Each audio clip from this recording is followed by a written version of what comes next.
Hello, welcome to this week's live. I am eventually going to find a name for this, but I love coming on each week and sharing different insights with you. And so today I have a couple of questions for you. Do you doubt your skills as a coach? Have you ever doubted them? Do you ever feel like fake or phony or that imposter as an introverted coach? If that resonates with you, let's talk about it. I am Pam Reeves. I'm a personal and executive coach who get the privilege to work with new coaches in addition, that's tongue tied, in addition to early to mid career professionals who are feeling stuck, stagnant, and unsure of their next phase. And I help them gain clarity and to be purposeful and to be authentic. And so that's what I do as a coach. So today we are talking about how to manage imposter syndrome as an introverted coach. So, as I was dabbling with this topic, initially I had overcoming. But, as I thought about it, it was like, are we really overcoming? Or are we managing it some kind of way? Because it does show up. There are triggers to this, and it shows up in different ways. And I also wanted to kind of go back to the origin, like where did this term come from? So I did a little digging with Google and with other AI tools to help me do a little bit of research and kind of where does this imposter syndrome come from? And so as I was doing the research,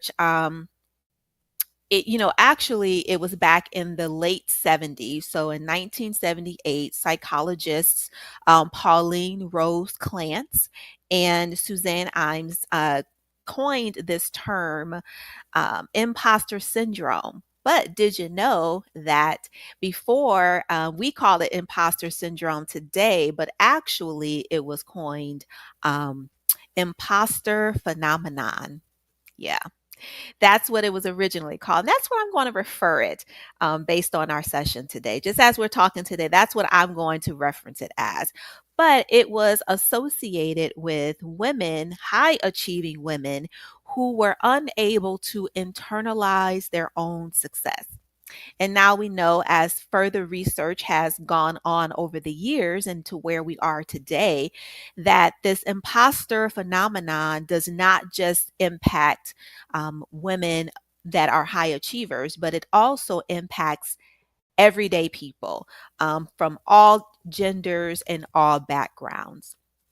And so, along with that, there's going to be some controversy. And some of the critics have said that the challenge with this imposter phenomenon is that it kind of shifts the focus off of external factors that may tie into the feelings or the triggers that happen with this phenomenon that we'll talk about in just a bit. And so um, and because it kind of shifts the focus off of that, one of the things, the controversy is really ignoring the systemic issues that come along with it. And the thought is, if we focus in on the imposter phenomenon, then we are shifting and taking it away from those external factors. And some of those external factors may be around systemic racism, sexism, or workplace discrimination. And so that's where there's some disconnect there. And so know it all too well. And I'm going to be sharing my experiences, with this imposter phenomenon, as I am calling it today, based on its original term. And so let's jump in now to how does all of this tie into or connect to coaches who are introverted? What does that mean?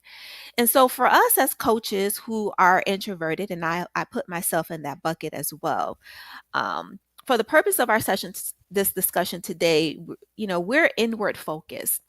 And so when you think about this imposter phenomenon, it's around an internal experience of believing that one is not as competent as others may perceive them to be. And so it may be for me feeling like I'm not as skilled as a coach as others may see me to be. And so that's where we'll kind of focus in around, for our definition for the purpose of discussion today. And so, how does that show up? How does that internal experience of believing that we're not as competent or we're not as skilled, how does that show up? And so for me, I would say it has shown up in one way is self-doubt in my abilities, feeling that I may get some amazing feedback from a client. And a prime example is I was I was facilitating a session or asked to be on a panel, I think it was, and they read my bio. And as they were reading my bio, I'm thinking, who is that person? Because that could not be me. So totally even discrediting myself in the abilities that I have.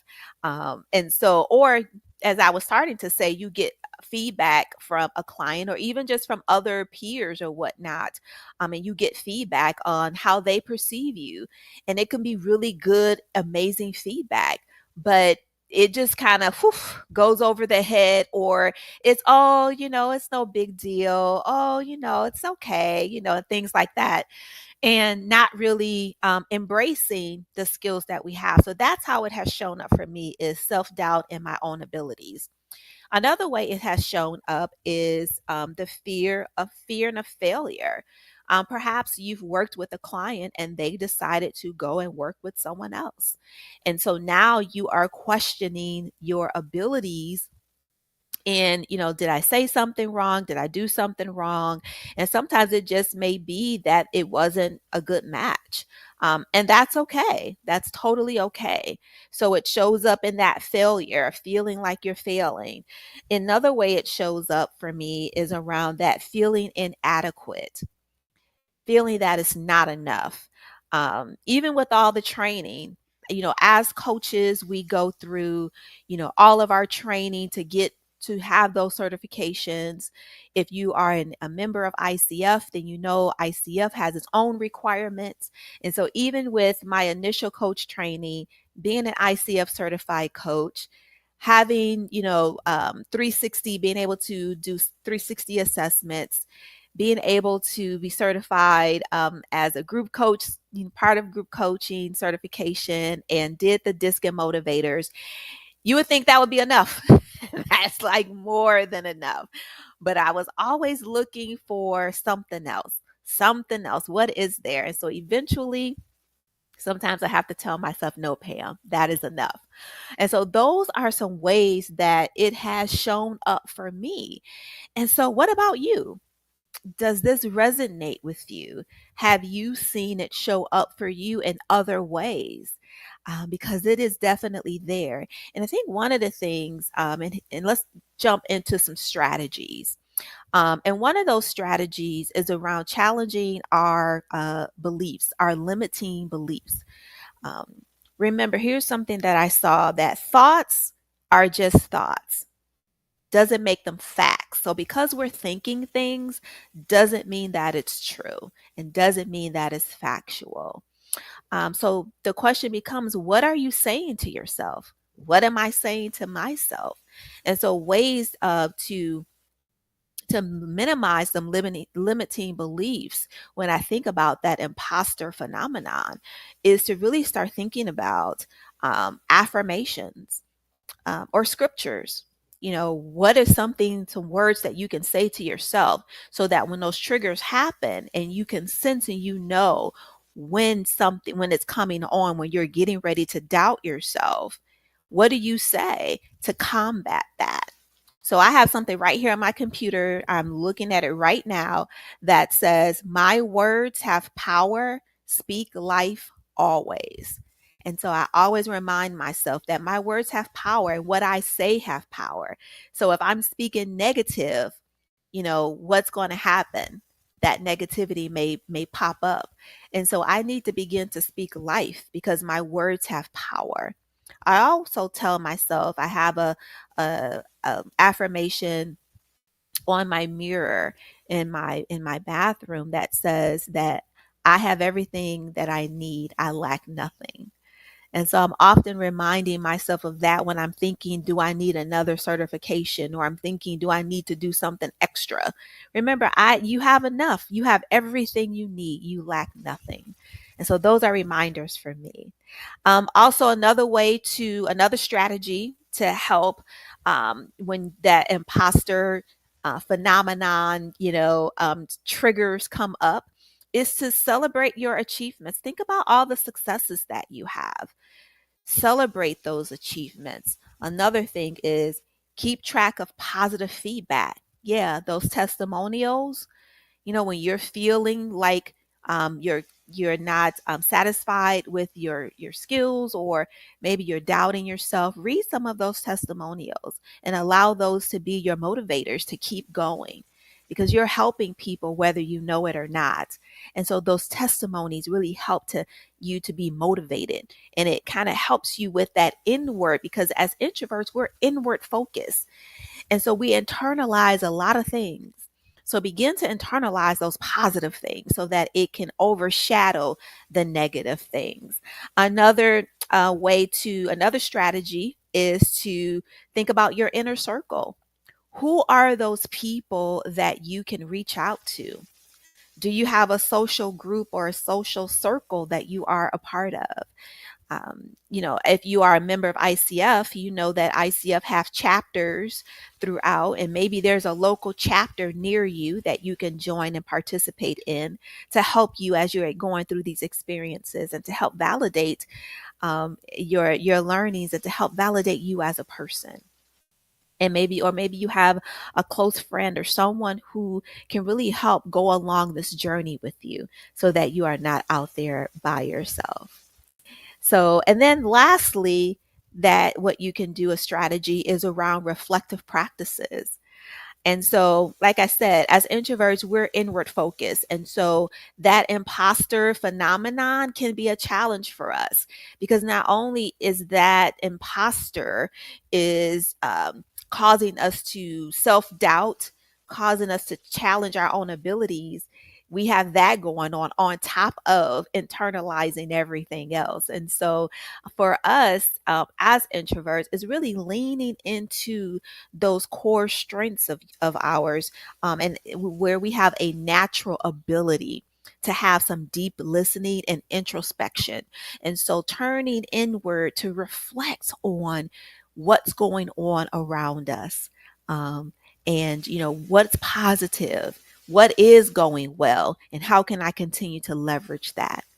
Okay, so those are some things to help you, as they have helped me, as I have encountered this imposter phenomenon.